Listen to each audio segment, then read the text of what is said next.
السلام عليكم ورحمة الله وبركاته.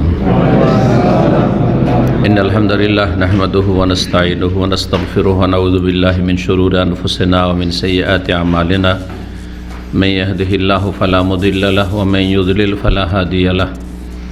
وأشهد أن لا إله إلا الله وحده لا شريك له وأشهد أن محمدا عبده ورسوله صلى الله تعالى عليه وعلى آله وصحبه وسلم تسليما كثيرا.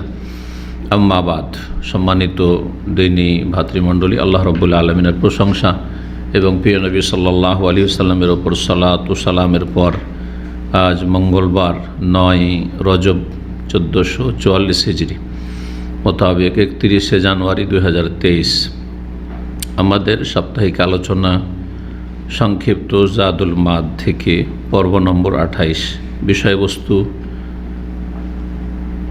সফরে নবী সাল্লাল্লাহু আলাইহি সাল্লামের ইবাদত বন্দেগীর ক্ষেত্রে আদর্শ। নবী সাল্লাল্লাহু আলাইহি সাল্লামের সফরে ইবাদত বন্দেগীর ক্ষেত্রে আদর্শ, অর্থাৎ যখন সফর করতেন রাসূলুল্লাহ সাল্লাল্লাহু আলাইহি সাল্লাম বা সফর অবস্থায় থাকতেন তখন তার ইবাদত বন্দেগী কেমন হতো। কারণ সফর আর মুকিম দুটো অবস্থা একই না, বেশ কিছু বিষয়ে পার্থক্য রয়েছে, বিভিন্ন বিষয়গুলিতে পার্থক্য রয়েছে। তারপরে সফরের বেশ কিছু দোয়া, জিকির, আজকার ইত্যাদি রয়েছে। তো এই জন্য এই বিষয়টি নিয়ে আলোচনা করেছেন লেখক। বলছেন ফাসলুন, এ অধ্যায় হচ্ছে ফি হাদিহি সাল্লাল্লাহু আলাইহি ওয়াসাল্লাম ফি সাফারিহি ওয়া ইবাদাতিহি ফি, নবী সাল্লাল্লাহু আলাইহি ওয়াসাল্লামের সফর সম্পর্কে এবং সফর ইবাদত বন্দেগী সম্পর্কে আদর্শ। বলছেন কানাত আসফার সাল্লাল্লাহু আলাইহি ওয়াসাল্লাম দায়রাতান বাইনা আরবাতে আসফার, নবী সাল্লাল্লাহু আলাইহি ওয়াসাল্লামের সফরগুলি 4 রকম সফরে সীমিত ছিল। 4 রকমের সফর ছিল নবী সাল্লাল্লাহু আলাইহি ওয়াসাল্লামের, এর বাইরে কোনো সফর ছিল না। আপনি আমি বা আমাদের মতো অন্যান্য মানুষরা কত ধরনের সফর করে। সফর নবী সাল্লাল্লাহু আলাইহি ওয়াসাল্লামের শুধুমাত্র 4টি উদ্দেশ্যে বা 4 ধরনের সফর ছিল। এমনি তো সফর 3 ভাগে বিভক্ত। সফর 3 ভাগে বিভক্ত, যেটা এখানে লেখক আলোচনা করেনি, জেনে নিলে ভালো হবে। একটি হচ্ছে সাফারুত তাআ, নেকির সফর। নেকির সফরের মধ্যে বেশ কিছু সফর চলে আসবে এবং নবী সাল্লাল্লাহু আলাইহি ওয়াসাল্লাম সফরগুলি সবগুলি নেকির সফর ছিল। মানে এই 4 রকমের সফরগুলি সবগুলি হচ্ছে সাফারুত তাআ, মানে নেকির সফর। একটার মধ্যে 4 রকম, এর বাইরে নবী সাল্লাল্লাহু আলাইহি ওয়াসাল্লাম সফর করেননি। দ্বিতীয় সফর হচ্ছে জায়েজ সফর, সফর মোবাহ জায়েজ সফর, বৈধ সফর। করলে নেকি নেই আর না করলে গুনাহ নেই, নেকি গুনাহ সমান, সফর করা না করা সমান। তবে ওই সফরে গিয়ে যদি কোনো গুনাহে জড়িয়ে যায় তখন পারিপার্শ্বিক অবস্থার কারণে, বহিরাগত কারণে তখন গুনাহ, না হলে এমনি সে সফরগুলি জায়েজ সফর। তৃতীয় সফর হচ্ছে সফরুল মাসিয়া, গুনহার সফর, পাপের সফর। সফরটাই হচ্ছে গুনহার, অন্যান্য গুনাহ করুক আর না করুক, কিন্তু সফরটি হচ্ছে গুনহার সফর। জি,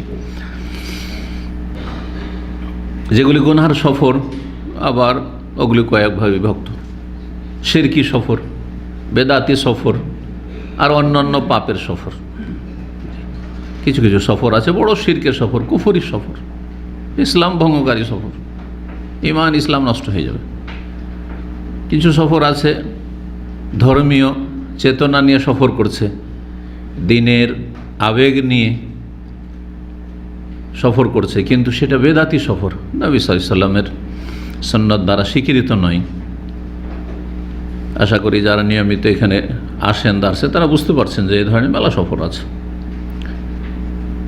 আর কিছু সফর আছে যেগুলি ধর্মীয় বিষয় নয় কিন্তু বিভিন্ন পাপের সফর। তো আশা করি সফর সম্পর্কে একটা সুন্দর ধারণা আপনাদের কাছে এসেছে যে নেকির সফর, জায়েজ সফর আর গুনার সফর। জি, নবী সাল্লাল্লাহু আলাইহি ওয়াসাল্লাম সফরগুলি কয় রকম ছিল? 4 রকম ছিল। বলছেন 1 নম্বর সফর সাফারুন লি হিজরাতিহি, নবী সাল্লাল্লাহু আলাইহি ওয়াসাল্লাম হিজরতের সফর। একটি সফর করেছেন, সেটি হচ্ছে হিজরতের সফর, মক্কাতুল মুকাররমা থেকে মদিনা মুনাওয়ারা পর্যন্ত সফর করেছেন 400-450 কিলোমিটার। ওটের পিঠে কত কষ্ট করে সফর করেছেন। দ্বিতীয় সফর নবী সাল্লাল্লাহু আলাইহি ওয়াসাল্লামের, আর সেটি ছিল সবচেয়ে বেশি পরিমাণ সফর নবী সাল্লাল্লাহু আলাইহি ওয়াসাল্লামের সিরাতে বা জীবনীতে। ওয়াসাফারুল জেহাদ, জেহাদের সফর, জেহাদের সফর। আজকাল জেহাদের সফর নাই, কারণ জেহাদ নেই। জেহাদের জন্য নেতৃত্বের প্রয়োজন, সরকারের প্রয়োজন, শাসক ছাড়া মুফতি আলেম দিয়ে হয় না। আমাদের এ অধিকার নয় যতক্ষণ পর্যন্ত সরকার না করবে। তো জেহাদের সফর নবী সাল্লাল্লাহু আলাইহি ওয়াসাল্লামের, বদর, ওহদ নহে মদিনা থেকে হইল, খন্দক নহে মদিনা থেকে, বাকি খাইবার, তাবুক, তারপর মক্কা বিজয়, আর তায়েফের যুদ্ধ, হুনাইনের যুদ্ধ, এইভাবে যত যুদ্ধ করেছেন। জাতুর রেকার যুদ্ধ, মোরাইসির যুদ্ধ, জেহাদের সফর নবী সাল্লাল্লাহু আলাইহি ওয়াসাল্লাম। ওয়াহুয়া আকসার ওহা, আর সেটাই ছিল সবচেয়ে বেশি। নবী সাল্লাল্লাহু আলাইহি ওয়াসাল্লামের অধিকাংশ সফরগুলি ছিল জেহাদের সফর। জেহাদ আল্লাহর রাস্তায় বেরিয়ে যাওয়া, আল্লাহর দ্বীনকে শক্তিশালী করার জন্য। জেহাদ মানে প্রচেষ্টা চালানো। শুধু অস্ত্রের জেহাদটা জেহাদ নয়, ওর চাইতে গুরুত্বপূর্ণ জেহাদ যেটা দিয়ে শুরু করতে, সেটা হচ্ছে নফসের জেহাদ, নিজেকে গুনাহ থেকে বাঁচিয়ে রাখার জেহাদ। এটাই যদি না করতে পারেন, আজকাল অধিকাংশ মানুষ বেনামাজি কিন্তু বড় বড় জেহাদি কথা, কোনো কাফের কোরআন পড়িয়ে দিল, রাস্তায় নেমে গেল, ওখানেও পুলিশের হাতে শহীদ হয়ে গেল। বেনামাজি কিসের শহীদ হবে? আগে নফসের জেহাদ ফরজ। তোমার এর প্রতিবাদের সফরে কোনো কাজে আসবে না, নাজাত দেবে না, যদি তোমার নফসের জেহাদ করে তুমি ফজরের সলাতে হাজির না হইতে পারো। ফজর নামাজ পড়ছেন না, বলছে যে আমি আল্লাহর রাস্তায় শহীদ হয়ে যাব, রাস্তায় বিক্ষোভ করে, মিছিল করে। এত সহজ নাকি? নফসের জেহাদ, নফসের জেহাদ করে গুনাহ থেকে বেঁচে থাকতে হবে। নফসের জেহাদ করে নেকির কাজগুলি করতে হবে, নেকির কাজ করতে হবে। ওয়াসাফারুল উমরা, তৃতীয় সফর ছিল উমরার সফর। নবী সাল্লাল্লাহু আলাইহি ওয়াসাল্লাম উমরার সফর করেছেন। জি, কয়টি উমরা করেছেন নবী সাল্লাল্লাহু আলাইহি ওয়াসাল্লাম? ইসলামের ইতিহাসে নবী হওয়ার আগে কি করেছেন না করেছেন সেগুলি দেখার বিষয় নেই, কারণ আমাদের 23 বছরের জীবনটা হচ্ছে আমাদের জন্য আদর্শ। লাকাদ কানা লাকুম ফি রাসূলিল্লাহ, এই জন্য আল্লাহ ফি মুহাম্মাদিন বলেননি, রসুল্লাহ তো উত্তম আদর্শ রয়েছে। মানে যেই দিন থেকে রসুল হয়েছেন সেই দিন থেকে আদর্শ, সেই দিন থেকে আদর্শ। এই জন্য যেসব সুফিরা, বিদাতপন্থীরা বলে যে নবী সাল্লাল্লাহু আলাইহি ওয়াসাল্লাম তো ধ্যান করেছেন ইয়েতে, হীরা পাহাড়ের গুহায়। এটা নবী হওয়ার আগে না নবী হওয়ার পরে? আগে। তাহলে ওটা তো আমাদের দলিল হলো না। নবী হওয়ার পরে একদিনও কি গিয়ে সেখানে ধ্যান করেছেন পাহাড়ে, গুহাতে? যে আপনি বন জঙ্গলে চলে যাবেন, সংসার ত্যাগী হয়ে যাবেন, আর বনের নামে সেখানে জিকির করছি, না না, বেদাত এটি। ওমরার সফর নবী সাল্লাল্লাহু আলাইহি ওয়াসাল্লামের। চতুর্থ সফর হচ্ছে ওয়াসাফারুল হজ, হজের সফর। সবগুলি নেকির সফর। ওয়াকানা ইযা আরাদা সাফারান, নবী সাল্লাল্লাহু আলাইহি ওয়াসাল্লাম যখন সফর করতেন, আকরা বাইনা নিসাইহি, তার যেহেতু একাধিক স্ত্রী ছিল, একসাথে 9 জন ছিল, কাকে নিয়ে যাবেন? সবাইকে নিয়ে যাওয়া সম্ভব নয়, সবাইকে নিয়ে যাওয়া সম্ভব নয়। শুধুমাত্র একটি সফরে সবাইকে নিয়ে গেছেন। কে বলতে পারে? নবী সাল্লাল্লাহু আলাইহি ওয়াসাল্লাম যতগুলি সফর ছিল, একটি সফরে সকলকে নিয়ে গেছেন। বিদায় হজের সফর। এই হজের সফরে 10ম হিজরিতে যে হজ করেছেন নবী সাল্লাল্লাহু আলাইহি ওয়াসাল্লাম, বিদায় হজ, হাজ্জাতুল ওয়াদা বা হাজ্জাতুল ওয়াদা যেটাকে বলা হয়, সেটাতে সকল আজওয়াজ মুতাহহারাত বা উম্মাহাতুল মুমিনিন ছিলেন রাদিয়াল্লাহু তাআলা আনহুন্না, কারণ ফরজ হজ আর নবী সাল্লাল্লাহু আলাইহি ওয়াসাল্লামের সাথে। জি, বাকি অন্যান্য সফরে একজনকে নিতে পারবেন, একজনের বেশি নেওয়া যাবে না। নিয়ে যেতেন একজনকে, বেশিরভাগ সফরে নিয়ে গেছেন। তো কাকে নেবেন? এমনিতে কি আর করা যায়? কে বলছে আয়েশা শুধু একজনকে নিয়ে তো অবিচার হয়ে যাবে, যাকে ইচ্ছা হলে একজনকে নিয়ে নিলাম। এখন যদি আপনাদের গিফট দিই, কোন আপনাদের একটা পরীক্ষাও নিলাম না যে ফলাফলের ওপর, ঠিক না? আর কোনো কিছু নেই, শুধু একজনকে মুখসিনা পছন্দ লাগলো, এ আপনাকে একটা গিফট দিলাম, এটা জায়েজ হবে? কোনো একটা ওর জন্য মানদণ্ড কায়েম করতে হবে যে সবচেয়ে কম বেতন তাকে দেবো, চলবে তাহলে, ঠিক আছে, অথবা যে সবচেয়ে ভালো রেজাল্ট করেছে তাকে দেবো, এটা চলবে। কিন্তু মুখছে না দেওয়া যাবে এমনি অন্যের ক্ষেত্রে যেখানে জায়েজ হচ্ছে না, বিবিদের ক্ষেত্রে তো ইনসাফ করা ফরজ। কেন একজনকে কি করে নিয়ে যাবেন, যতই ভালোবাসেন, অসম্ভব কথা, এটা না জায়েজ। যারা সৌদি আরবে থাকছেন বা বিভিন্ন দেশে থাকছেন, প্রবাসে থাকছেন, আর 2-3টা স্ত্রী আছে, আর একটাকে শুধু ভিজিটে নিয়ে আসছেন, হারাম এটা। একটাকে নিয়ে আসলে আর একটাকে নিয়ে আসতে হবে, পুরা করতে হবে। একটাকে বেশি নিয়ে আসবেন আর একটা নিয়ে আসবেন, একটাকে নিয়ে সারা জীবন থাকছেন আর একটাকে রেখে দিয়েছেন ঝুলিয়ে, ওই ছুটিতে বছরে একবার যাবো 1 মাস, ব্যাস। হারাম এরকম বিয়ে করা। পারলে দুটোকে রাখেন, বিয়ে করেন, আর নাহলে দুটোকে সমান সমান দূরে রাখেন, দুটোকে রেখে প্রবাসে থাকেন আপনি একাই ব্যাচেলার, আর না হলে একটাকে 6 মাস আর একটাকে 6 মাস, এইভাবে করেন। জি। তো নবী সাল্লাল্লাহু আলাইহি সাল্লাম যখন সফরে যেতেন তখন কোরা করতেন। আরবিতে কোরা বলা হয়। কোরা মানে হচ্ছে আমাদের বাংলা ভাষাতে যেটা মানুষরা জানে লটারি করা, জুয়াল লটারি নয়, যে কাকে চয়েস করবো। ধরেন আপনাদেরকে টোকেন দিলে নাম্বার দিলাম, আমরা নাম্বার দিয়ে প্রাইজ দিই না?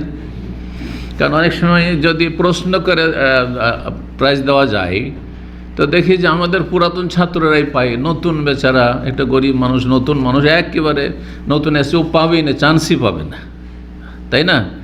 তখন আমরা মনে করি যে নতুনদেরকে দিতে হবে প্রাইজটা, এই পুরাতনদেরকে দিলে হবে না, ঘুরে ফিরে ওই পুরাতনে কয়েকজনে সীমিত থেকে যাচ্ছে প্রাইজ। তো অধিকাংশ ক্ষেত্রে আমরা করি কি, যে আপনাদের টোকেন দিয়ে দিয়েছি, আর টোকেন দিয়ে উঠালাম, যার নাম উঠলো। এতে বলবেন যে অবিচার হয়েছে? হ্যাঁ, না, ভাগ্য, ওর ভাগ্যে উঠেছে, ঠিক না? তো নবী সাল্লাল্লাহু আলাইহি সাল্লাম এই রকমটাই করতেন, কোরা করতেন। জি, কোরা করা মানে এই যে টোকেন দিয়ে একজনের নাম উঠিয়ে নেওয়া, এটা হচ্ছে লটারি করা। যখন নবী সাল্লাল্লাহু আলাইহি ওয়াসাল্লাম সফর ইচ্ছা করতেন, আকরাবাইনা নিসাহি, তার বিবিদের মাঝে কোরা করতেন, লটারি করতেন। ওয়ালাম হাজ্জা, যখন হজ করলেন, সাফারা বিহিন্না, যেমন সকলকে নিয়ে সফর করেছেন, বলে দিয়েছেন লেখা।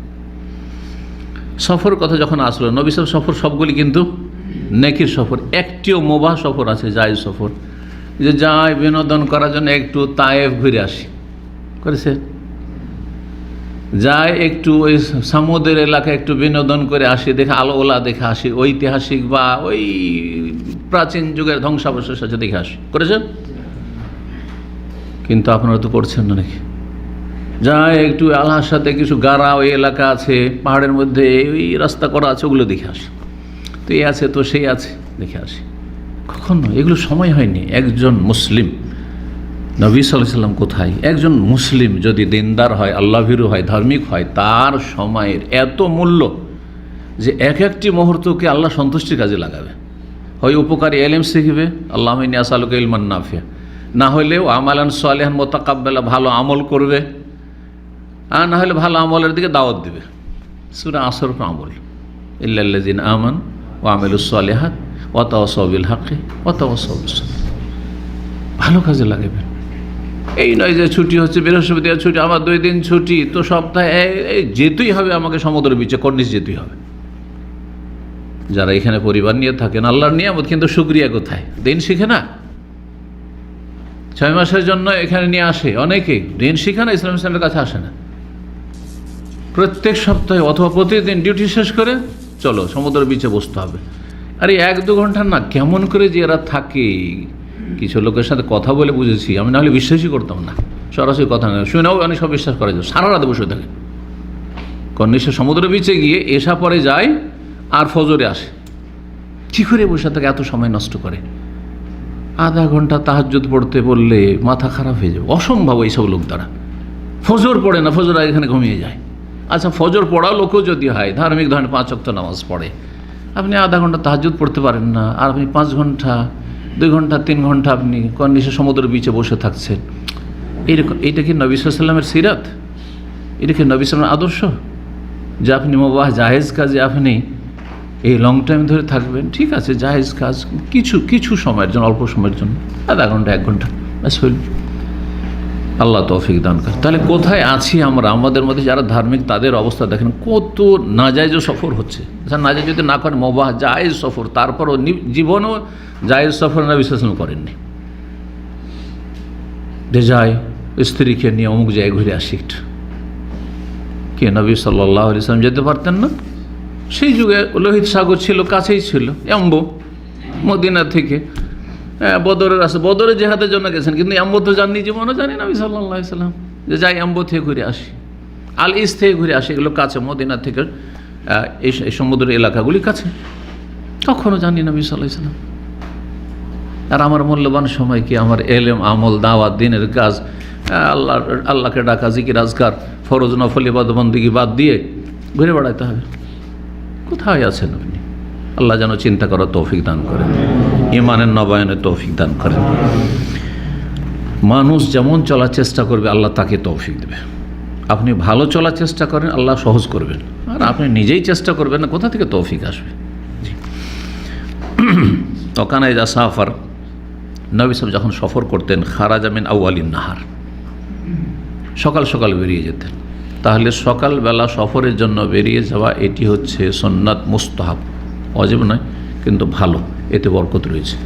নবী সাল্লাল্লাহু আলাইহি ওয়াসাল্লামের দোয়াও রয়েছে, এবং নবী সাল্লাল্লাহু আলাইহি ওয়াসাল্লামের আমলগতও সুন্নাত, দোয়াও পেলেন, এবং নবী সাল্লাল্লাহু আলাইহি ওয়াসাল্লামের সুন্নতের আপনি পাবন্দি করলেন। সকাল সকাল বেরোতেন। সকাল সকাল যে কোনো কাজ করলে তাড়াতাড়ি করা যায়, এটা আমাদের জীবনে দীর্ঘ সময় আমাদের পরীক্ষিত বিষয়। যে এই সকাল 9টা হয়ে গেল, কোনো অফিসে যেতে হবে, কোথাও কারোর সাথে দেখা করতে যেতে হবে, একটু রোদ হয়ে গেল, থাক আজকে, থাক কালকে, আজকে থাক কালকে, হয় না, হয় না, আজকে ভালো লাগে না, রোদ হয়ে গেছে। কিন্তু সকাল সকাল বেরিয়ে গেলে তাড়াতাড়ি করে সেরে চলে আসলেন।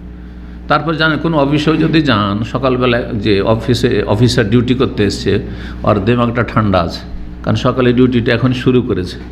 কিন্তু কাজের চাপে যখন যাবে আপনি দুপুরবেলা, বিকেলবেলা, ওর মাথা খারাপ হয়ে আছে, এত মানুষের চাপ, আর মানুষের সাথে কথা বলে বিরক্ত হয়ে আছে, আপনাকে হয়রান করার চেষ্টা করবে, অথবা আপনার কাজটা সহজে ভালোভাবে করে দিও না, ভালো আচরণ আপনার সাথে করবে না, বিভিন্ন দিক আছে।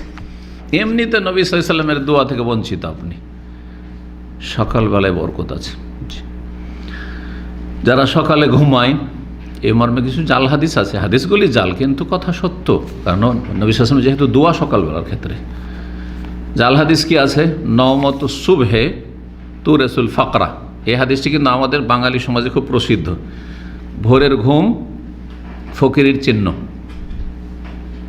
নওমাতুসুব মানে ভোরের ঘুম, ভোরের নিদ্রা। তুরেসুল ফাকরা, মানুষকে গরিব বানিয়ে দেয়, ফকির বানিয়ে দেয়। বুঝতে পেরেছেন? এই কথাগুলি আমাদের দেশের ওয়াইজ বক্তাদের থেকে শোনা যায়। এগুলি হাদিস নয়, কিন্তু যারা দৈনিক কাজ করেন, দিন মজুর করেন, তারা যদি সকালে তো মজদুর খুঁজবে। যার মজুর প্রয়োজন কখন খুঁজবে? ওই যার রাস্তায় দাঁড়িয়ে দাঁড়িয়ে থাকে। এখানে দেখবেন কিছু আছে, বিভিন্ন জায়গায় দাঁড়িয়ে থাকে, কিন্তু একসময় তো খুব বেশি থাকতো, এখন একটু ভয়ে ভয়ে, তারপরও থাকে, এখনও দাঁড়িয়ে থাকে। আজকেও দেখলাম যে বেশ কিছু লোক দাঁড়িয়ে আছে বিভিন্ন দেশের, যারা দিন মজুর করে, আর অন্য কাজ নেই। কেউ ডাকলো, চলে গেল। সকাল সকাল দাঁড়ালে অনেকে তলাশ করার জন্য আসবে, কিন্তু এখন সকাল 10টায় গিয়ে দাঁড়াবেন, যাদের প্রয়োজন লোকজন নিয়ে চলে গেছে, ঠিক না? তো যখন আপনি কাজ পাবেন না, তখন তো ফকির হবেন। তো কথাগুলি কিছুটা সত্য বা অনেকটাই সত্য, কিন্তু হাদিস বলে চালাবো না আমরা জাল কথাকে। ধর্মের নাম মিথ্যা কথা বলা কাবিরা গুনাহ, বরং জাহান্নামে যাওয়ার কারণ। নবী সাল্লাল্লাহু আলাইহি ওয়াসাল্লাম সহিহ মুসলিমের হাদিস, মান কাযাবা আলাইহি মুতাআম্মিদান ফালিয়াতাবা মাকাদাহু মিনান নার। যে ব্যক্তি আমার সম্পর্কে মিথ্যা রচনা করে মিথ্যা কথা বলবে, সে ব্যক্তি জাহান্নামে তার স্থান তৈরি করে নিক। যখন সফর করতেন রাসূলুল্লাহ সাল্লাল্লাহু আলাইহি ওয়াসাল্লাম সকালবেলা বেরোতেন। আর কী বারে বের হওয়া মুস্তাহাব? বৃহস্পতিবারে নবী সাল্লাল্লাহু আলাইহি ওয়াসাল্লাম পছন্দ করতেন। ওয়াকান ইয়াস্তাহিবুল খুরুজ ইয়াউমাল খামিস, নবী সাল্লাল্লাহু আলাইহি ওয়াসাল্লাম বৃহস্পতিবার বের হওয়া পছন্দ করতেন, শুক্রবারে সকালবেলা পছন্দ করতেন না। এখানে নেই কথাটি। আর শুক্রবারে ইচ্ছা করে বেরোবেন না, কিন্তু শুক্রবার ছাড়া আর উপায় নেই। ধরেন আপনার ফ্লাইট শুক্রবারই আছে, হ্যাঁ, অথবা এই দিনে আপনাকে যেতে হচ্ছে, ছুটি, ওই দিনে আপনাকে যেতে হচ্ছে, ভিন্ন বিষয়। কিন্তু ইচ্ছে করে শুক্রবারটাকে আপনি চয়েস করবেন না সফর করার জন্য, কারণ ওতে একটা জুমা অন্তত আপনার ছুটে গেল। গুনাহগার হইলেন না, কিন্তু বড় ফজিলত থেকে তো বঞ্চিত হইলেন। কারণ মুসাফিরের জন্য জোহর বিকল্প, জুমার বিকল্প হচ্ছে জোহর। পড়ে নিলে আপনার আদায় হয়ে গেল, কিন্তু আপনি জুমার ফজিলত জোহরের চাইতে অনেক বেশি, অনেক বেশি। তো সেখান থেকে বঞ্চিত হলেন। ইচ্ছা করে না করে উচিত।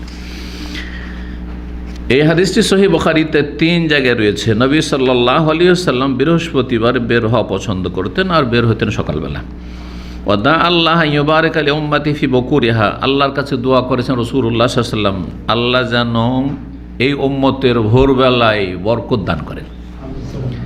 আল্লাহ বারিক লি উম্মতি ফি বকুরিহা, হাদিস রয়েছে, আল্লাহ আমার উম্মতের সকাল সকাল কাজকর্মে বরকত দাও, সকালে বরকত দাও, সকালে বরকত আছে। আল্লাহ বারিক লি উম্মতি ফি বকুরিহা, সকালবেলা মাদ্রাসা স্কুল ভালো, এটা মর্নিং স্কুল। কিন্তু এই যে আমাদের দেশে জানি না এখন সময় পরিবর্তন হয়েছে কিছুটা, হয়তো আমরা যখন স্কুলে প্রাইমারিতে পড়েছি ওই 11টায় ক্লাস শুরু হতো। যখন তাপ শুরু হয়ে গেলো 11টা, কিছুদিন ওই প্রচণ্ড গরমের সময় ওই 1-2 মাস মর্নিং স্কুল চলতো, আর না হলে ওই সারা বছর ওই 10টায় বেরোইতে হইতো, 11টায় গিয়ে ক্লাস শুরু হলো, আর ও 4টার সময় শেষ হবে, 3টা-4টায় ফিরে আসল রোদটা বাইরে কাটলো। হ্যাঁ, তো এগুলি যদি যারা শিক্ষা দপ্তরের নেতৃত্ব দিচ্ছে তারা যদি দিন সম্পর্কে জ্ঞানী হতো, এরকম কাজটা করতো। সৌদি আরবে কখনোই সকাল থেকে নিয়ে জোহর পর্যন্ত পড়াশোনা শেষ, ক্লাস 1 থেকে শুরু করে পুরো ইউনিভার্সিটি। যদিও কিছু কিছু ইউনিভার্সিটিতে আছে হয়তো বাধ্য হওয়ার জন্য, ছাত্র সংখ্যা অনেক বেশি, তখন সারাদিন অল্টারনেট ক্লাস চলতে থাকে, বিকেলে চলতে থাকে, সন্ধ্যাবেলা চলতে থাকে, রাত্রেও চলতে থাকে, ক্লাস চলতে থাকে। ইউনিভার্সিটিতে বিভিন্ন দেশে এই সিস্টেমটা আছে। আল্লাহর কাছে দোয়া করতেন রাসূলুল্লাহ সাল্লাল্লাহু আলাইহি ওয়াসাল্লাম যেন সকালবেলায় বরকত দেওয়া হয়। এই হাদিস মুসনাদ আহমদে রয়েছে, আবু দাউদের, তিরমিজি, ইবনে মাজাহ রয়েছে, এর অনেকগুলি সমর্থক হাদিসও রয়েছে, সুতরাং হাদিস সহিহ। আর এক হাদিস রয়েছে, বুরিকা লি উম্মতি ফি বকুরিহা, আমার উম্মতের সকালবেলায় বরকত দেওয়া হয়েছে। যেমন দোয়া করেছেন বরকতের, তেমনই সংবাদ দিয়েছেন, সুসংবাদ, আমার উম্মতের সকালবেলায় বরকত দিয়েছেন আল্লাহ রাব্বুল আলামিন। ওয়াকানা ইযা বাআসা সারিয়াতান আও জাইশান, যখন রাসূলুল্লাহ সাল্লাল্লাহু আলাইহি ওয়াসাল্লাম কোনো অভিযান পাঠাতেন অথবা সেনাবাহিনী পাঠাতেন, বাআসাহু মিন আউয়ালিন নাহার, সকাল সকাল পাঠিয়ে দিতেন, সকাল সকাল পাঠাতেন। এই হাদিস মুসনাদ আহমদে রয়েছে, আবু দাউদ, তিরমিজি, ইবনে মাজাহ রয়েছে। তারপরে রাসূলুল্লাহ সাল্লাল্লাহু আলাইহি ওয়াসাল্লাম মুসাফিরদেরকে বলেছেন, যারা বাইরে সফরে যাবে, যে 3 জন হলে একজনকে আমির বানিয়ে দাও, যাতে ঐক্য থাকে, না হলে সবাই নেতৃত্ব দেবে, তখন আপোষে কলহ বিবাদ শুরু হবে। ও আমার আল মুসাফিরিন, আর মুসাফিরদেরকে নির্দেশ দিয়েছে, ইজা কানু সালাসা, যদি 3 জন হয়, আইয়ু আমিরু আহাদাহুম, একজনকে আমির বানিয়ে দেবে, নেতা বানিয়ে দেবে। আপনারা করেন 4 জন 5 জন আপনারা যাচ্ছেন সফরে, ধরেন উমরায় যাচ্ছেন, নিজের গাড়িতে প্রাইভেট কারে যাচ্ছেন অথবা বাসায় যাচ্ছেন, কিন্তু একসাথে উঠেছেন আপনার এক দল হয়ে। এই নয় যে সবাই আপন আপন জায়গা থেকে, এমন না, একসাথে যুক্তি করে যে আমরা 5 জন একসাথে টিকিট কাটি বা 3 জন টিকিট কাটি, দিয়ে কোথায় যাচ্ছি, উমরায় যাচ্ছি। এইরকম যদি হয় যে 3 জনের সঙ্গী একই হোটেলে উঠবেন, একই জায়গায় থাকবেন, একই সাথে চলাফেরা করে যাবেন আসবেন, তাহলে একজনকে আমির বানিয়ে দিতে হবে, এটি সুন্নাত। সফরে, হাজারে নয়, বাড়িতে নয়।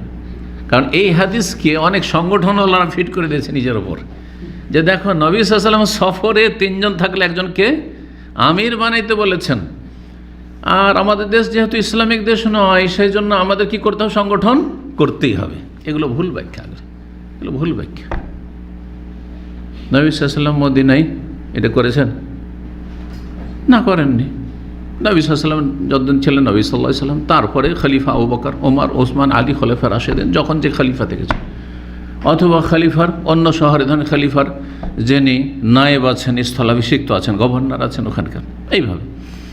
কিন্তু এই সংগঠনের ওপর ফিট করে এটাকে, এটা হচ্ছে এক ধরনের হাদিসের অপব্যাখ্যা, যে এই অপব্যাখ্যাগুলি আমাদের কিছু সহি আকীদার দাবিদাররা করে। আল্লাহ বুঝার তৌফিক দান করুন।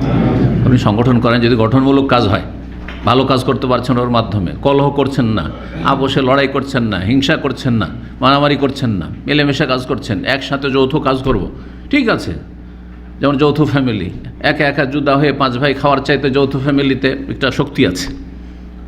কিন্তু যদি সেটা যদি আবার কলহের কারণ হয়, বন্ধুত্ব আর শত্রুতার মাপকাঠি বানিয়ে না হয়, যে আমাদের সংগঠনের লোক বন্ধু আর যদি ওই সংগঠনের হয় তাহলে শত্রু, তাহলে হারাম এরকম সংগঠন করা, হারাম এরকম সংগঠন করা।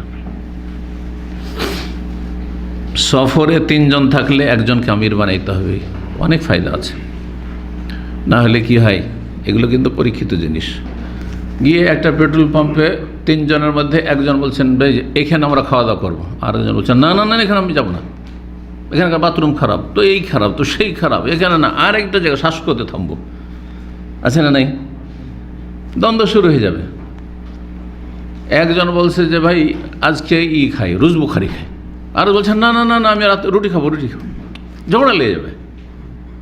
কিন্তু একজনকে আমির যখন বানিয়ে দিয়েছেন, আমির পরামর্শ করবেন, কিন্তু চূড়ান্ত সিদ্ধান্ত কার হবে? আমিরের হবে। আমির এই নয় যে সে মানে ডিক্টেটরশিপ দেখাবে, সে এখন আয়কত্ব দেখাবে যে না আমি যেটা সেটা, তোমার সুগার থাক আর যাই থাক তোমাকে রুজ বুখারি খেতে হবে, ভাত খেতে হবে, না না, কথা বোঝা গেছে? পরামর্শ করবে, কিন্তু চূড়ান্ত সিদ্ধান্ত আমিরের থাকবে। এতে ঝগড়া বিবাদ হবে না, না হলে দ্বন্দ্ব হবে। হোটেলে উঠতে গেলেন, একজনের এই হোটেল পছন্দ, আর একজন বলছে যে এইসব রুমে আমি থাকতে পারবো না, টান দিল, ওখানে ঝগড়া হয়ে গেল। আর আসার পরে দাম আমি কথাবার্তায় নেই, কারণ আমাদের থেকে আলাদা হয়ে চলে গেছে। কিন্তু যখন একজনকে আমির বানিয়ে দেবেন, এসব হবে না, কিন্তু বহু ফায়দা রয়েছে আমির বানিয়ে দেওয়ার। এই জন্য আমির বানাইতে ভালো আছে।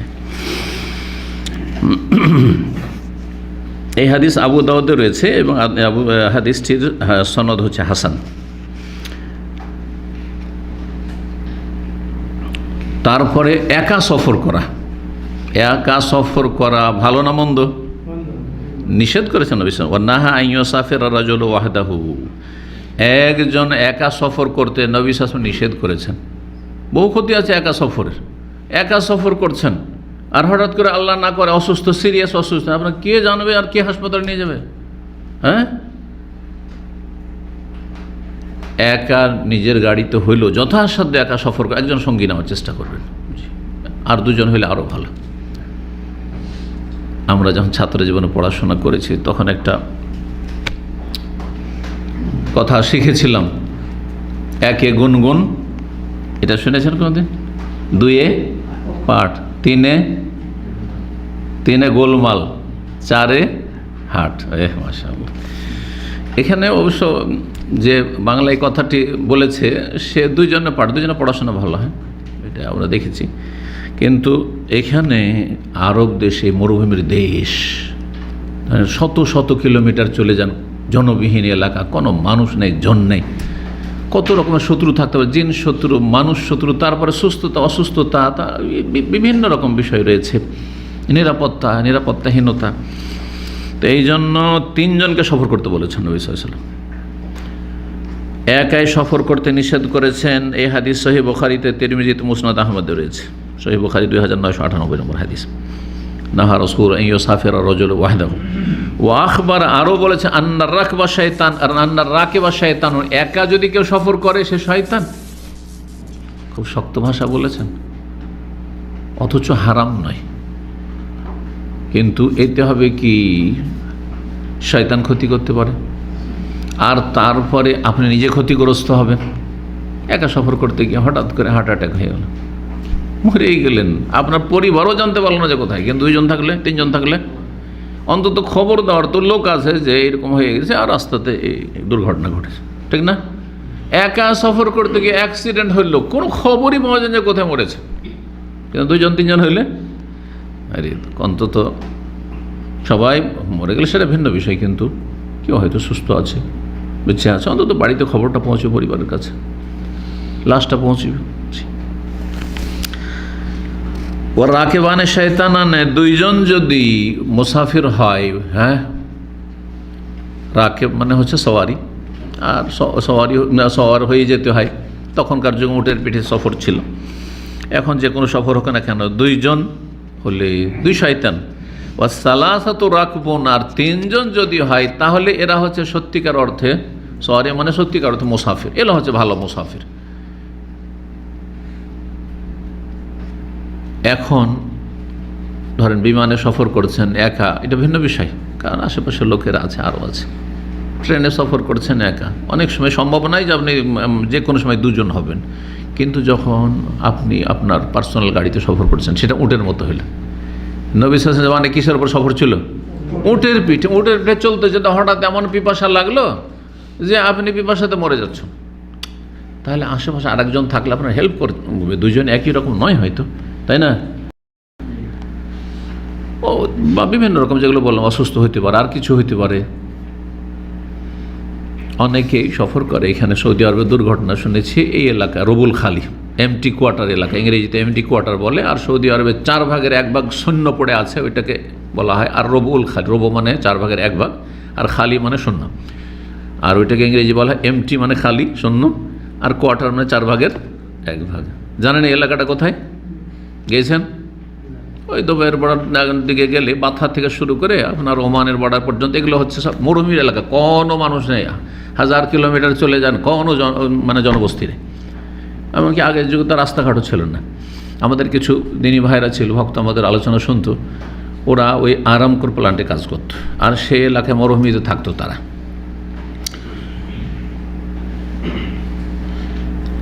তারা ওই মাসে একবার আসতো শপিং করার জন্য আর বেতন নেওয়ার জন্য, তামাম খবর আসতো, যোগাযোগ করতো, ওরা দেখাও করতো। তো প্লেনে যেত, রোডের রাস্তা, বাই রোড কোনো রাস্তা নেই, জি, জমিনি কোনো রাস্তা নেই ওই এলাকায়। এখন কিছু কিছু এলাকা হয়েছে, সব এলাকা হয়তো হয়ও নি, যে সব এলাকা ওরা থাকে। যাই হোক,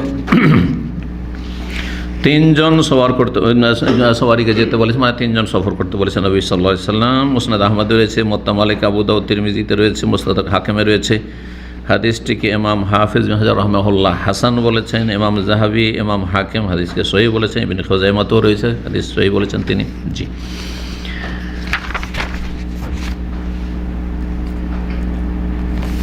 যদি অন্য অন্য মুসাফিরের সাথে সফর করেন তো একা করলে কোনো অসুবিধা নেই, তখন মাকরুহ নয়। কিন্তু যখন একা সফর করছেন, উটের পিঠের মতো সফর, আপনার নিজের কারে সফর করছেন একা, তো একা না করে 2জন 3জন হয়ে গেল ভালো। এগুলি হারাম নয়, তবে মাকরুহ অবশ্যই, এবং নবী সাল্লাল্লাহু আলাইহি ওয়াসাল্লাম আদর্শ পরিপন্থী।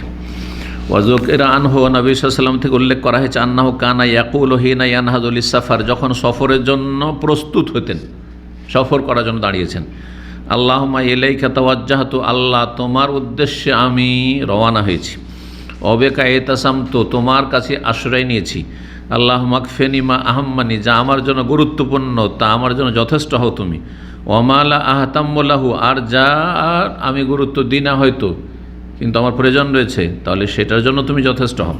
আল্লাহ যাওয়াদিনী তাকওয়া, আল্লাহ আমাকে তাকওয়ার সম্বল দান করো, ওয়াগফিরলি যামবি, আমার গুনাহ ক্ষমা করো, ওয়াজ্জিহনিল খাইর হাইসু মা তাওয়াজ্জাহতু, যেখানে আমি যাই না কেন আমাকে কল্যাণের রাস্তা দেখাও, কল্যাণের পথ বাতলিয়ে দাও।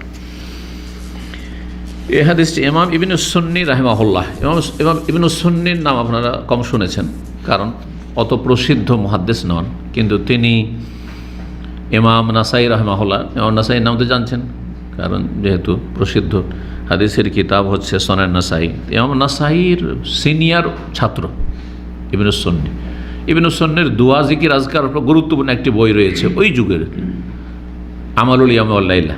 তারপরে তাকে ফলো করে অনেকে আমালুল ইয়াম ওয়াল লাইলা, রাত দিনের ওজিফার কিতাব লিখেছেন। তো আমালুল ইয়াম ওয়াল লাইলা কিতাবে 185 নম্বর। তবে হাদিসটি হচ্ছে জয়ীফ। এতে একজন বর্ণনাকারী রয়েছেন আমর ইবনে মুসাওয়ির, তিনি দুর্বল।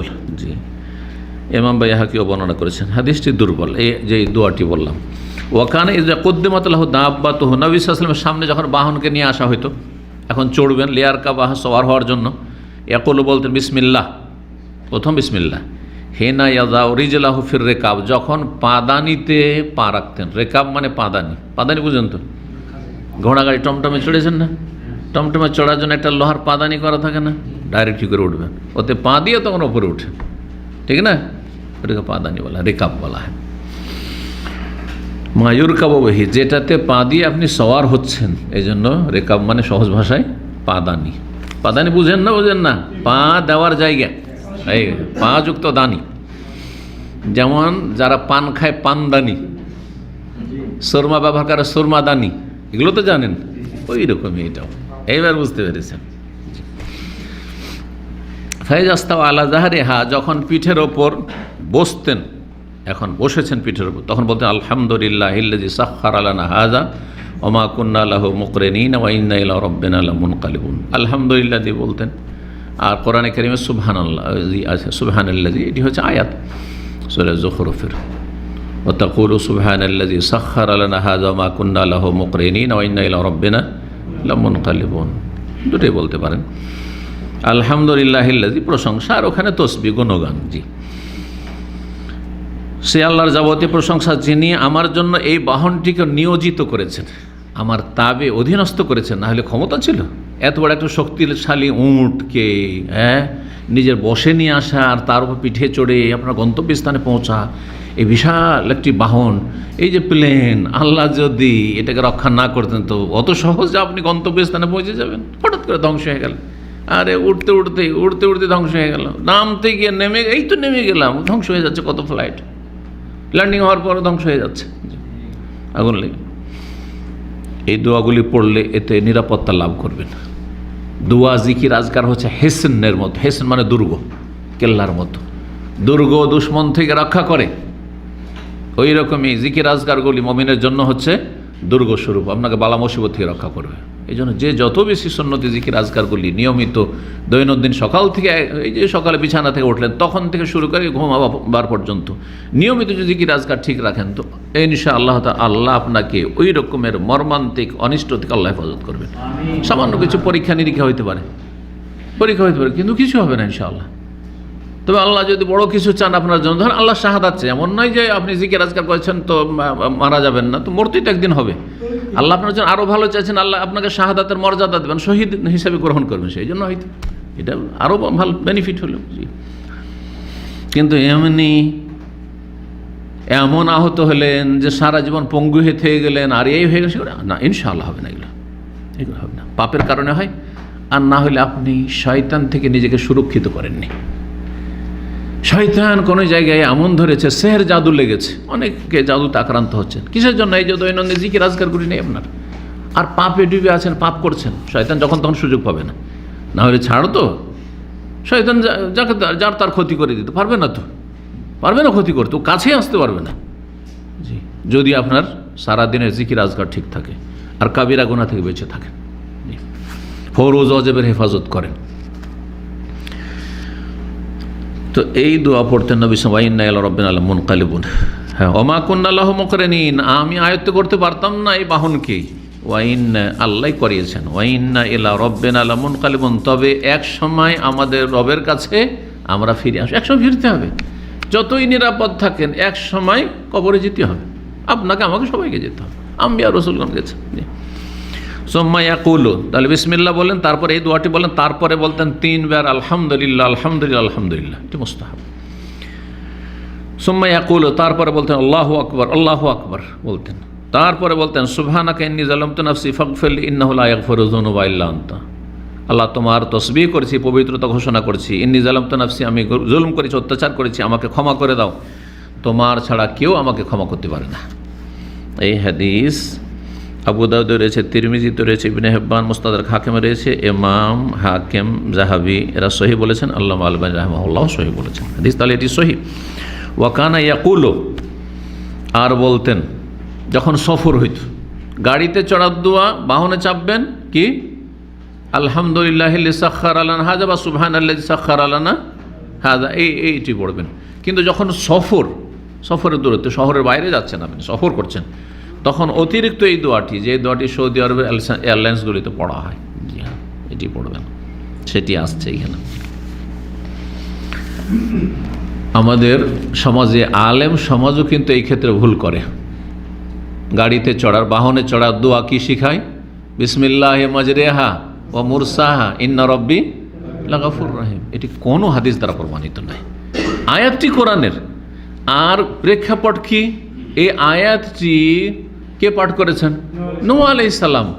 আর সেটা যখন তিনি আর কি বললেন? ওয়াকালা বিসমিল্লাহ, বললেন বিসমিল্লাহ মাজরিহা, আল্লাহর নামে এর হচ্ছে প্রবাহ বা এর ইয়েতে কি বলছে, পানিতে চলমান হওয়া, ও মুরসাহা, এবং এর কোনো জায়গায় থেমে যাওয়া, সব আল্লাহর নামে। আল্লাহ যখন চাইবেন, এই জাহাজ যখন বন্যা আসা শুরু হলো, বন্যার পানি বাড়তে শুরু হলো, আল্লাহ যতক্ষণ চাইবেন এই জাহাজ পানির ওপর ভাসতে থাকবে। অমর সাহা, যখন চাইবেন তখন কোনো জায়গায় গিয়ে থেমে যাবে, হ্যাঁ, লঙ্গর করবে। ইন্না রব্বি লাগাফুর রহিম, কিন্তু এটি তো দোয়া হিসেবে না। আর তারপরে নূহ আলাইহিস সালামও যদি পড়ে, তো নূহ আলাইহিস সালামের দিন তো আমাদের দিন না, ঠিক না? যতক্ষণ পর্যন্ত নবী সাল্লাল্লাহু আলাইহি ওয়াসাল্লাম ওইটি না পড়তো, নবী সাল্লাল্লাহু ওইটি তো পড়েননি। নবী সাল্লাল্লাহু আলাইহি ওয়াসাল্লাম আরেকটি আয়াত যেটি সুবহানাল্লাহি সাখারানা সেটা পড়েছেন, সুতরাং সেটা পড়বেন।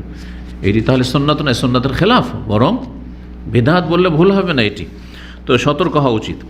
ওয়াকানে ইয়াকুলু, নবী সাল্লাল্লাহু আলাইহি ওয়াসাল্লাম বলতেন, আল্লাহুম্মা ইন্না নাসআলুকা ফি সাফারিনা হাযাল বিররা ওয়াত তাকওয়া, হে আল্লাহ এই সফরে, আমাদের এই সফরে তোমার কাছে নেকি চাই আর তাকওয়া, আল্লাহ ভীরুতা চাই, যেন আল্লাহকে ভয় করি, পাপ থেকে বেঁচে থাকি আর নেকির কাজ করতে পারি। অমিনাল আমালে মা তারদার, এমন আমলের তৌফিক চাই যাতে তুমি সন্তুষ্ট হয়ে যাও।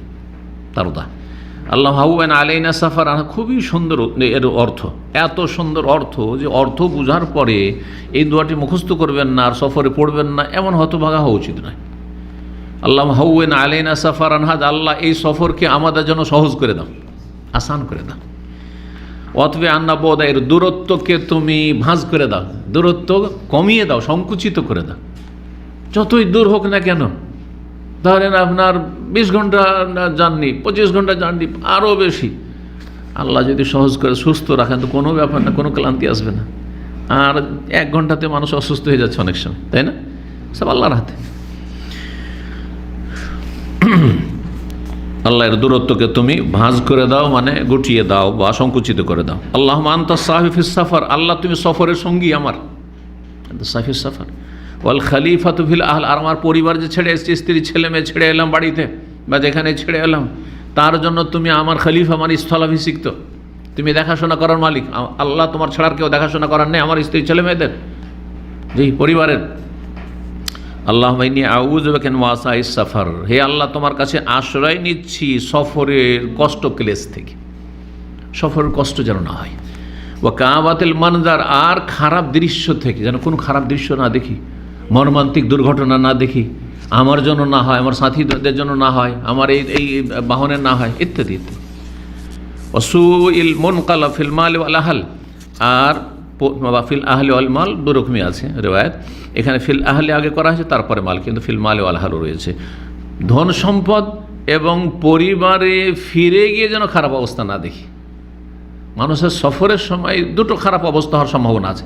একটা যে আপনাদেরই যারা সফর করছেন তাদের খারাপ অবস্থা একটা হয়ে গেল, দুর্ঘটনা হয়ে গেল, খারাপ দৃশ্য দেখতে হইলো, মর্মান্তিক কিছু হয়ে গেল। আর একটা হচ্ছে আপনি তো সফরে নিরাপদ থাকলেন, নিরাপদ ফিরে আসেন, কিন্তু যাদেরকে ছেড়ে গেছেন তাদেরকে আর নিরাপদ দেখতে পেলেন না, বালা মুসিবত নেমে চলে আসে। এটাও যেন না হয়। কত সুন্দর দোয়া, সুবহানাল্লাহ। মুখস্থ আছে? হ্যাঁ, আমল করা তৌফিক দান করুন। জি, ফায়দা আপনাদের। এটা যাওয়ার সময়, কিন্তু যখন ফিরে আসতেন, ফিরে এসে পড়তেন। অনেক কিন্তু ফেরার সময় পড়েন না, ফিরে আসার সময় এই দোয়া পড়তেন, কারণ ওটাও তো সফর।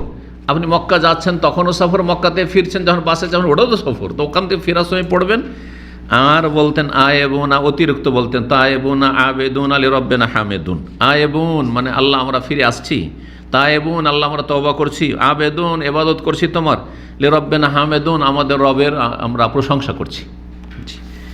হাদিস সহিহ মুসলিমে রয়েছে, আবু দাউদে রয়েছে, তিরমিজিতে রয়েছে। ওয়াকানা হু আসওয়াইদা আলাউ সানায়া কাব্বারু, আর নবী সাল্লাল্লাহু আলাইহি ওয়াসাল্লাম এবং তার সাহাবায়ে কেরামগণ যখন উঁচু জায়গায় উঠতেন তখন তাকবীর পাঠ করতেন, আল্লাহু আকবার বলতেন। ওয়াইদা হাবাতুল আউদিয়া, তার যখন নিচু জায়গায় নামতেন কোন উপত্যকায় তখন তসবিহ সুবহানাল্লাহ বলতেন।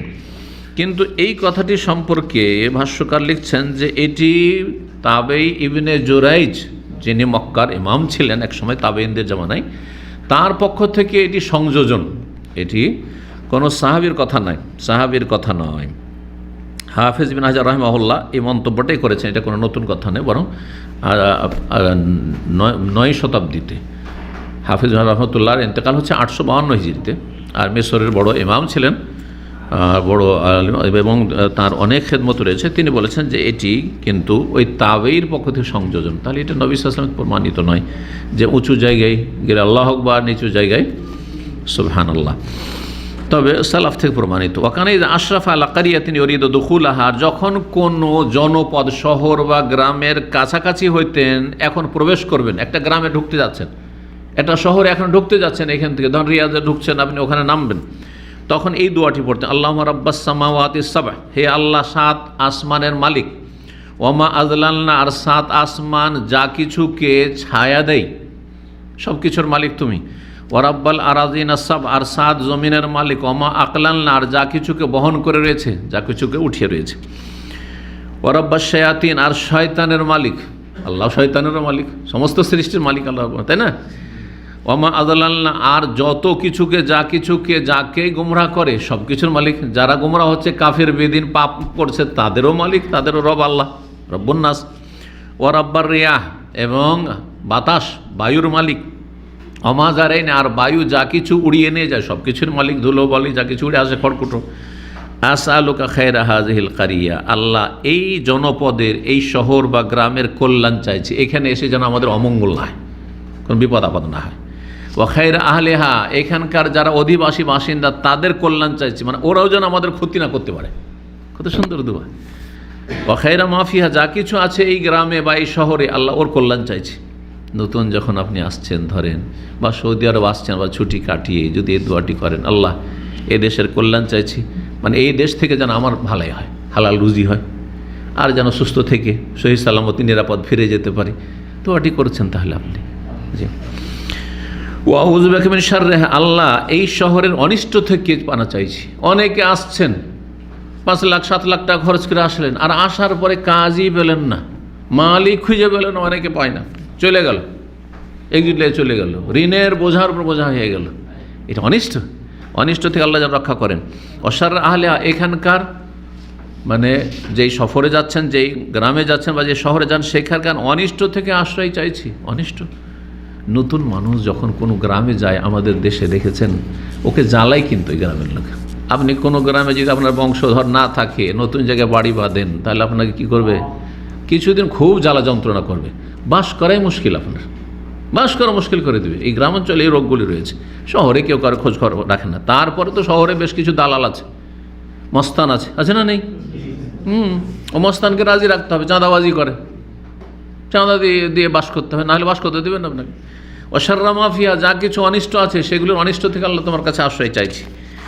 এই হাদিসটি ইবনে হিব্বানে রয়েছে, মুস্তাদরাক হাকিমে রয়েছে। হাদিসটিকে ইমাম যাহাবি এবং ইমাম হাকিম তারা সহিহ বলেছে। ইবনে সুন্নিও বর্ণনা করেছেন, না ইমাম নাসাইও বর্ণনা করেছেন, ইমাম বাইহাকি বর্ণনা করেছেন, এবং হাফিজ ইবনে হাজার হাদিসটিকে হাসান বলেছেন। তাহলে ওয়াকানে 100 রুবাইয়া, নবী সাল্লাল্লাহু আলাইহি ওয়াসাল্লাম সফরে 4 রাকাত বিশিষ্ট সালাতের কসর করতেন। মানে কসর মানে কি? কসর মানে কমতি করা, কতটা কম? 4কে 2 করা, 3কে মাগরিবে চলবে কসর, মাগরিবে কসর নেই, ফজরে চলবে না। ওয়াকালা উমাইয়া ইবনে খালিদ, উমাইয়া ইবনে খালিদ বলছেন রাদিয়াল্লাহু তাআলা, ইন্না নাজিদু সালাতাল হাযারি ওয়া সালাতাল খাউফি ফিল কোরআন, আমরা তো মুকিম ব্যক্তির সালাত এবং ভয় ভীতির সালাত কোরআনে পাচ্ছি। ওয়ালা নাজিদু সালাতাস সাফার, কিন্তু সফরে কেমন সালাত হবে কসর, এর কথা তো কোরআনে নেই। ফাকাল আলাহ ইবনে ওমর, তখন আব্দুল্লাহ বিন ওমর বললেন, ইয়া আখি, হে ভাই শোনো। উমাইয়া ইবনে খালিদ তাবি, ইবনে ওমর রাদিয়াল্লাহু তাআলা জিজ্ঞেস করছেন, ইয়া আখি, হে ভাই, ইন্নাল্লাহ বাআসা মুহাম্মদ সাল্লাল্লাহু আলাইহি ওয়াসাল্লাম, নিশ্চয়ই আল্লাহ রাব্বুল আলামিন মুহাম্মদ সাল্লাল্লাহু আলাইহি ওয়াসাল্লামকে রাসূল করে পাঠিয়েছেন। ওয়ালা না'লামু শাইআন, যখন রাসূল হয়ে আসেন নবী সাল্লাল্লাহু আলাইহি ওয়াসাল্লাম, আমরা কিছুই জানতাম না, সব মূর্খ ছিলাম, জাহিলিয়াতের যুগে ছিল, কিছুই জানতাম না, আমরা অজ্ঞ ছিলাম। ওয়ালা না'লামু ইন্নামা নাফআলু কামা রাআইনা মুহাম্মদ সাল্লাল্লাহু আলাইহি ওয়াসাল্লাম, আমরা ওই রকমই করব যেমন নবী সাল্লাল্লাহু আলাইহি ওয়াসাল্লামকে করতে দেখেছি। তো নবী সাল্লাল্লাহু আলাইহি ওয়াসাল্লাম কোরআনে থাক আর না থাক, নবী সাল্লাল্লাহু আলাইহি ওয়াসাল্লাম সফরে কি করেছেন? কসর করেছেন। কোরআনে নেই কসরের বিধান, তারপর আছে ফালা জুনহা আলাইকুম আন তাকসুরু মিনাস সালাতে, তো তোমাদের কোনো গুনাহ নাই যে সালাতের কি করবে? কসর করবে। কিন্তু ওখানে একটি কথা আছে, ইন খিফতুম আন ইয়াফতিনাকুমুল্লাযিনা কাফারু, কাফেরদের ফিতনা বা কাফেরদের আক্রমণের যদি ভয় হয়, তার যদি আক্রমণ না থাকে, অনেক সাহাবায়ে কেরামরা চিন্তা করছেন মনে হয় এটা শর্ত। তো এখন তো ইসলামিক দেশ হয়ে গেছে, নবী সাল্লাল্লাহু আলাইহি ওয়াসাল্লাম মক্কা বিজয় করে নিয়েছেন, কাফের তো আর নাই, কাফের শক্তি নাই, ভয় টয় নেই, তাহলে কি আর কসর করবো না? না, কসর চলবে। নবী সাল্লাল্লাহু আলাইহি ওয়াসাল্লাম তারপরেও কসর করেছেন, মক্কা বিজয়ের পরও কি করেছেন? কসর করেছেন। তাহলে এটি শর্ত না, সেটা বর্তমান অবস্থাটাকে তুলে ধরা হয়েছে। ইন সবসময় শর্তের জন্য নয়, এখানে শর্তের উদ্দেশ্য নাই। জি, এটিও বাইহাকিতে রয়েছে এবং সনদ হচ্ছে হাসান। ওয়াকানা মিন হাদি সাল্লাল্লাহু আলাইহি ওয়াসাল্লাম আল ইকতিসার আল ফরজ, নবী সাল্লাল্লাহু আলাইহি ওয়াসাল্লাম সফরে সুন্নত পড়তেন, শুধু ফরজ পড়তেন, সুন্নতের রাতে পড়তেন না, অন্য সুন্নত পড়তেন। তাহাজ্জুদ পড়তেন, সালাতুল দুহা পড়েছেন, হ্যাঁ, তাহিয়াতুল উযু, তাহিয়াতুল মসজিদ, কোনো অসুবিধা নেই। কিন্তু সুন্নাতের রাতে বা শুধু ফজর ছাড়া আর বেতর ছাড়া অন্য সুন্নাতগুলি, জোহরের সুন্নাত পড়তেন না, মাগরিবের সুন্নাত পড়তেন না, এশার সুন্নাত পড়তেন না, শুধু ফরজ পড়ে ক্ষান্ত হইতেন। কারণ আল্লাহ যখন ফরজে 4 জায়গায় 2 করেছেন, তো আপনি অতিরিক্ত আবার 12 রাকাত সুন্নাত পড়বেন কেন? ওয়ালাম ইউহফাজ আনহু সাল্লাল্লাহু সুন্নাহ ক্বাবলাহা ওয়ালা বাদাহা। আর নবী সাল্লাল্লাহু আলাইহি ওয়াসাল্লাম থেকে এমন কোনো প্রমাণ নেই যে তিনি সুন্নত পড়েছেন সালাতের আগে বা পরে, জোহরের আগে পরে। ইল্লা সুন্নাত আল ফজর ওয়াল বিতর, তবে ফজরের সুন্নত পড়েছেন আর বেতর পড়েছেন। ওয়ালাকিন লাম ইয়ামনা মিনাত তাতাওয়ি ক্বাবলাহা ওয়ালা বাদাহা, তবে এমনি নফল পড়তে বাধা নেই। সুন্নত রাতেও পড়বেন না, কিন্তু এমনি নফল পড়তে বাধা। কেউ যদি মনে করেন আমি সফরে নফল পড়বো, অসুবিধা আছে? মক্কা গেছেন, মদিনা গেছেন, নফল পড়বেন না? পড়েন, অসুবিধা কি? বেশি বেশি নফল পড়েন, কিন্তু সুন্নত রাতে বা নবী সাল্লাল্লাহু আলাইহি ওয়াসাল্লাম পড়েননি। তবে জায়েজ কি না, একদল বলছেন যে মাকরুহ, কিন্তু আরেক দল বলছেন যে না, পড়েননি মানে না পড়লে কোনো অসুবিধা নাই, কিন্তু কেউ যদি পড়ে তো জায়েজ, মাকরুহ নাই। যদি পড়ে তবুও জায়েজ। তবে নবী সাল্লাল্লাহু আলাইহি ওয়াসাল্লামের আমল এরকম ছিল না, সুন্নতগুলি পড়েননি একমাত্র ফজরের সুন্নাত ছাড়া আর বেতর ছাড়া। ফাহুয়া কাতাতুল মুতলাক, অন্য অন্য নফলের মতো। লা আন্নাহু সুন্নাতুর রাতিবাল সালাত, সালাতের সুন্নত রাতিবা না, এমনি নফলগুলি হচ্ছে এমনি নফল। ওয়াসাবাত আনহু আন্নাহু সাল্লা ইয়াউমাল ফাতহি 8 রাকাত দুহান, নবী সাল্লাল্লাহু আলাইহি ওয়াসাল্লাম থেকে প্রমাণিত যে মক্কা বিজয়ের দিন তিনি 8 রাকাত চাস্তের সালাত পড়েছেন। চাস্তের নামাজ তো সুন্নাত, তো এই সুন্নত পড়েছেন, কিন্তু সুন্নাত রাতেবাগুলি বা যেগুলোকে আমাদের দেশের মানুষ কিন্তু সুন্নাতে মুআক্কাদা বলে, কিন্তু এগুলো সুন্নাতে রাতেবা, ফরজের আগে পড়ে, এগুলো পড়েন। এই হাদিস বুখারীতে রয়েছে, মুসলিমে রয়েছে, যে নবী সাল্লাল্লাহু আলাইহি ওয়াসাল্লাম মক্কা বিজয়ের দিন যখন মক্কা বিজয় হলো, উম্মে হানির বাড়িতে গেলেন, আর কি করলেন? 8 রাকাত নামাজ পড়েছিলেন। এটি ছিল দোহার সময়। তো একদল বলছে এটি দোহা মানে চাস্তের নামাজ, আর একদল বলছে এটি শুকরানা নামাজ, কেউ কেউ বলেছেন। এটি কিছু আলেমদের মত, কিন্তু বাহ্যিক যেটা প্রমাণ সেটা হচ্ছে যে দোহার চাস্তের সালাত ছিল। ওয়াকানা মিন হাদিয়্যি সাল্লাল্লাহু আলাইহি ওয়াসাল্লাম সালাত তাতাওয়ু, এবং নবী সাল্লাল্লাহু আলাইহি ওয়াসাল্লামের আদর্শ হচ্ছে নফল পড়া আলা রাহেল, বাহনের ওপর। এই না তাওয়াজ্জাহ, যেদিকে মুখ করে চলে যাক না কেন, উটের পিঠে বসে বসেই কি করতেন? সুন্নত নফল পড়তেন। ফরজের জন্য শর্ত যে আপনার যদি বাহন আয়ত্তে থাকে তো নেমে পড়তে হবে, না হলে হবে না। যেমন আপনার প্রাইভেট কার, আর ভাবছেন যে আমি যদি নামাজ পড়তে নামি তো এখানে তো 10 মিনিট দেরি হয়ে যাবে, তো এক কাজ করি, গাড়ি চালাতে থাকি, স্টিয়ারিং ধরে আর নামাজ পড়তে থাকি, হবে না, ফরজ হবে না। কিন্তু ফরজটা জমিনে পড়ে নেওয়ার পরে যদি মনে করে যে সুন্নতটার জন্য আর কত সময় লাগাবো বা বেতরটা, তো কী করি, বা এমনি নফল পড়বো, গাড়িতে বসে বসে পড়ছেন, অসুবিধা নেই। কারণ সুন্নত নফলের জন্য দাঁড়ানো শর্ত, ফরজ নাই। দাঁড়ালে ডবল নেকি, আর যদি না দাঁড়ান তাহলে অর্ধেক নেকি, যেমন হাদিস দ্বারা প্রমাণিত। বুঝছেন না বিষয়গুলি?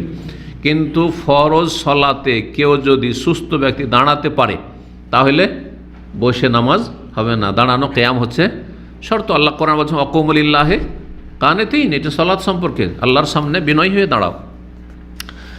ওয়াকানা ইউমি ফি রুকুইহি, রুকুতে, তাহলে রুকু কেমন করে করতেন? উটের পিঠে বসে নামাজ আদায় করছেন। রুকু কেমন করে করতেন? বলছে ইশারা করতেন, মাথা ঝুঁকাবেন, ব্যাস হয়ে গেল। উটের পিঠে লাগাম ধরে আছেন আর মাথা ঝুঁকালেন, সিজদায় গিয়ে আর একটু বেশি ঝুঁকিয়ে দিলেন, এইভাবে।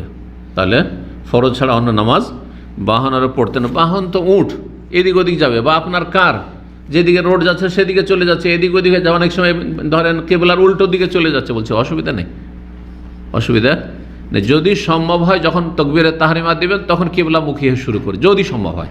কিন্তু সেটাও যদি সম্ভব না হয়, অনেক সময় ফ্লাইটে নামাজ পড়তে হবে, আর ফ্লাইট উল্টো দিকে যাচ্ছে, মানে সৌদি আরব থেকে আপনি বাংলাদেশে যাচ্ছেন, আর আপনি তো ওইদিকে মুখ করে আছেন, তো পুরোটাই তো পূর্ব দিকে যাচ্ছেন আপনি, তো কী করে আপনি শুরু করেন? আপনার এখতিয়ারে নেই, সুতরাং অসুবিধা নেই ক্ষেত্রে। জি, এই হাদিসগুলি বুখারী মুসলিমে রয়েছে, আর নবী সাল্লাল্লাহু আলাইহি ওয়াসাল্লাম ইশারা করতেন, এটি মুসনাদ আহমদ, আবু দাউদে রয়েছে। ওয়াকানা ইযা আরাদা আন ইয়ারতাহিলা ক্বাবলা আন তাজিগা শামসু আখারা যোহরা ইলাল আসর, নবী সাল্লাল্লাহু আলাইহি সাল্লাম যদি কোনো জায়গা থেকে রওয়ানা হতে চাইতেন সূর্য মাথার ওপর থেকে গড়ে যাওয়ার আগে, আপনারা গড়ে যাওয়া বলেন না ঢলে যাওয়া বলেন? হ্যাঁ, গড়ে যাওয়া ঢলে যাওয়া দুটোই বুঝেন, তাই না? তাহলে তো ঠিক আছে। যখন সফর করতে চাইতেন বা রওনা হতে চাইতেন, প্রস্থান করা, ইরতিহাল মনে হচ্ছে প্রস্থান করা, বুঝেন বাংলা? প্রস্থান করা মানে কি? হ্যাঁ হ্যাঁ, কি বলে? নামা না, প্রস্থান মানে নামা না। হ্যাঁ, ন্যাশনাল টিকেটে দেওয়া হবে, বাংলার জন্য লড়াই করেছেন ইতিহাসে 71-এ। প্রস্থান মানে ডিপারচার, রওয়ানা হওয়া, সহজ ভাষা। হ্যাঁ, রওয়ানা হওয়া। যখন প্রস্থান করতেন, কাবলা আন্তাজিগা শামস, সূর্য মাথার ওপর থেকে ঢলার আগে, মানে সূর্য এখনো মাথার উপর আসেনি, গড়েনি, কারণ জোহরের টাইম হয়নি, জোহরের টাইম হয়নি। আর এখনই ধরেন সকাল 10টাতে 11টাতে কি করতে হচ্ছে? সফর শুরু করে দিতে হচ্ছে। তখন আখারা জোহরা ইলাল আসরে, আধা ঘন্টা পর আবার কেমন করে থামবেন? হ্যাঁ, বা 1 ঘন্টা পরে। তো কি করতেন? জোহরকে আসরের সাথে বিলম্ব করে দিতেন, দিয়ে জামা তাখির করতেন, বিলম্বে জমা করতেন, আসরের সময় জোহর পড়তেন। ফাইন জাহালাত কাবলা ইয়ার তাহিলা, কিন্তু প্রস্থান করার আগে, রওয়ানা হওয়ার আগে যদি সূর্য গড়ে যেত, এখন সময় হয়ে গেছে জোহরের, ধরেন 12:30 হয়ে গেছে, 12টা হয়ে গেছে, মাথার উপর থেকে সূর্য গড়ে গেছে, বলছেন থাক, জোহরটা এখন পড়বো না, কখন পড়বো? আসরের সময়, নাইট চলবে না, কারণ আপনার উপর এখন সালাত ফরজ হয়ে গেছে ওয়াক্ত প্রবেশ করার সাথে সাথে, সুতরাং সালাত পড়ে বেরোবেন। বিষয়টি খেয়াল রাখবেন। অনেকে কিন্তু গাড়ি নিয়ে বেরোচ্ছেন, জোহরের টাইম হয়েছে, মাগরিবের টাইম হয়ে গেছে, মাগরিব আজান হচ্ছে দামামে, চলে যায় ওইদিকে গিয়ে, বাইরে গিয়ে, দামামের বাইরে গিয়ে এশার সাথে জমা করবো না, চলবে না, কারণ সূর্য ডুবে গেছে আপনার। কিন্তু সূর্য ডুবার 10 মিনিট আগে বেরিয়ে গেছে, অসুবিধা না, 91 পার হয়ে সূর্য ডুবার আগে, ঠিক আছে, শহর থেকে বেরিয়ে পড়েছেন, ওইদিকে গিয়ে এশার সময় জমা করেন। এইটা হচ্ছে নবী সাল্লাল্লাহু আলাইহি ওয়াসাল্লাম আদর্শ। তো বলছেন যে যদি সূর্য গড়ে যেত কাবলা ইয়ার, তাহলে সফর রওয়ানা হওয়ার আগে সাল্লা জোহর পড়তেন, সোমবার রাকিবা, তারপরে বাহনে চাপতেন। হাদিস আবু দাউদে, তিরমিজিতে রয়েছে মুআয বিন জাবাল থেকে। তাহলে সফরে এইরকম জমা রয়েছে, জমা তাকদিমও রয়েছে আর জমায় তাখির, 2 রকমই, অগ্রিমও জমা করা যায়, বিলম্ব জমা করা যায়। ওয়াকানা ইযা আজালাহুস সাইর, আর যদি নবী সাল্লাল্লাহু আলাইহি ওয়াসাল্লামের সফরে চলমান থাকা এই তাড়াহুড়া থাকতো, তাহলে আখার আল মাগরিব, মাগরিব বিলম্ব করে দিতেন, হাত্তা ইয়াজমা বাইনাহু বাইনাল ইশা, মাগরিব আর ইশা জমা করতেন। এখন চলতে হচ্ছে, এখন মাগরিবের সময় থামা যাবে না। যেমন এখান থেকে যে উমরার গাড়িগুলো বের হয়, এই তো দামাম থেকে বেরোতে বেরোতে ধরেন মাগরিব হয়ে গেল, বেরিয়েছেন, বাইরে একটু গেছেন, আর সামনে একটা পেট্রোল পাম্পে প্রথম বা দ্বিতীয় এসছে, 50 কিলোমিটার গেছেন, আর মাগরিব হয়ে গেল। তো ড্রাইভাররা করে কি, চলো একসাথে এশার সাথে মাগরিব পড়াবো আর ওখানে খাওয়া দাওয়া, জায়েজ, নবী সাল্লাল্লাহু আলাইহি ওয়াসাল্লাম প্রমাণিত। এই হাদিস বুখারীতে রয়েছে, মুসলিমে, আবু দাউদ, তিরমিজি, নাসাঈতে রয়েছে, অনেকগুলি হাদিসের কিতাবে রয়েছে। আর একটি বিষয় শুধু রয়েছে, ওয়ালাম ইয়াকুন মিন হাদিহিল জামউ রাকিবান ওয়ালা হালা নুজুলিহি, গুরুত্বপূর্ণ একটি মাসলা। নবী সাল্লাল্লাহু আলাইহি ওয়াসাল্লামের আদর্শ ছিল না যে গাড়ির ওপর, তখন তো গাড়ি ছিল না, তাহলে কি ছিল? নবী সাল্লাল্লাহু আলাইহি ওয়াসাল্লাম বাহন, বলবো বাহনের ওপর, মানে উটের ওপর, বাহনের ওপর সওয়ার হয়ে জমা করবেন, যে উটের পিঠে আছেন আর জমা করছেন, এমন ছিল না। কারণ যেহেতু নিজের আয়ত্তে, সুতরাং নেমে আদায় করতে হবে। ওয়ালা হালা নজুলি, আর কোনো জায়গায় নামলেন, অবতরণ করলেন যে এখানে কিছুক্ষণ অবস্থান করব, তাহলে সেখানেও জমা করতেন না, সেখানে জমা করতেন না, চলন্ত অবস্থায় যখন থাকতেন তখন। তো হালা নজুলি মানে কোনো জায়গায় অবতরণ করেছে, এখানে কিছুদিন থাকবো, এখানে কিছুদিন বা কিছু সময় থাকবো, তখন জমা করতেন না, তখন জমা করতেন না। ধরেন জোহর থেকে আসর পর্যন্ত এই জায়গায়তেই থাকবো, তাহলে জোহর আসর একসাথে জমা না, জোহরের সময় জোহর পড়েন আর আসরের সময় আসর পড়েন। উদাহরণ দিয়ে একটা, এখান থেকে আপনি রিয়াজ গেছেন, মক্কা গেলে তো সবাই চেষ্টা করে যে হারামে গিয়ে নামাজটা পড়বো, হ্যাঁ তাই না, ওখানে বলতে হবে না, কিন্তু রিয়াজ গেছেন, হোটেলে উঠেছেন, একদিন থাকবেন, ঠিক আছে। তো এইখানে জোহর আসর হোটেলে অবস্থান করছেন, জোহর আসর জমা করবেন না আপন আপন ওক্তে পড়বেন? মাগরিব এশা জমা করবেন না আপন আপন ওক্তে পড়বেন? নবী সাল্লাল্লাহু আলাইহি ওয়াসাল্লামের আদর্শ হচ্ছে আপন আপন ওক্তে পড়া, যখন নাজিল মানে অবতরণ করে থেকেছেন, থেমে আছেন, থামা অবস্থায়। আর যখন চলমান অবস্থায় থাকতেন, আপনি রোডে চলতে আছেন বা ওটের পিঠে চলতে আছেন নবী সাল্লাল্লাহু আলাইহি ওয়াসাল্লাম, তখন শুধু নামাজের জন্য থামলেন আর তারপরেই চলে যাবেন, বেশিক্ষণ আর থাকবেন না, তাহলে তখন জমা করতেন। হাদিসে আমার বেশি ইজা জাদ্দা বিহি সাইরু, যখন তাড়াহুড়া থাকতো যে সফরকে কন্টিনিউ করতে হবে, চলতে থাকতে হবে, তখন সালাত জমা করতেন। কি করতেন? সালাত জমা করতেন। কসর করা সুন্নাতে মুআক্কাদা, কসর আর জমাতে পার্থক্যটা শোনেন। কসর করা হচ্ছে সুন্নাতে মুআক্কাদা, বরং হানাফি মাযহাবে ওয়াজিব, তাহলে কেউ যদি কসর না করে হানাফি মাযহাবে তো গুনাহগার হবে। কিন্তু অধিকাংশ জমহুর বলছেন, শাফি, মালিক, আহমদ, যে কসর করা সুন্নাতে মুআক্কাদা, কসর করলে ভালো, আল্লাহর সাদাকা। আর কেউ যদি ধরেন কাউকে সাদকা দিচ্ছেন, নেওয়া জরুরি, এটা গরিব মানুষকে সাদকা দিচ্ছেন, ওর জন্য নেওয়া জরুরি নয়, ঠিক ওই রকম তারা বলছেন যে আল্লাহর পক্ষ থেকে সাদাকা হাদিসে বলা হয়েছে। সুতরাং কেউ যদি কসর করে তো উত্তম, আর যদি কসর না করে তো জায়েজ, গুনাহগার হবে না। পক্ষান্তরে জমা করা জোহর, আসর, মাগরিব, এশা এটি সুন্নত নয়। অনেকে মনে করে এটাও সুন্নত না, এটা জায়েজ, এটা হচ্ছে রুখসাত, শুধু ছাড়। এর চাইতে ভালো আপন আপন ওক্তে পড়া, এটাও উত্তম, এতে কোনো সন্দেহ নেই।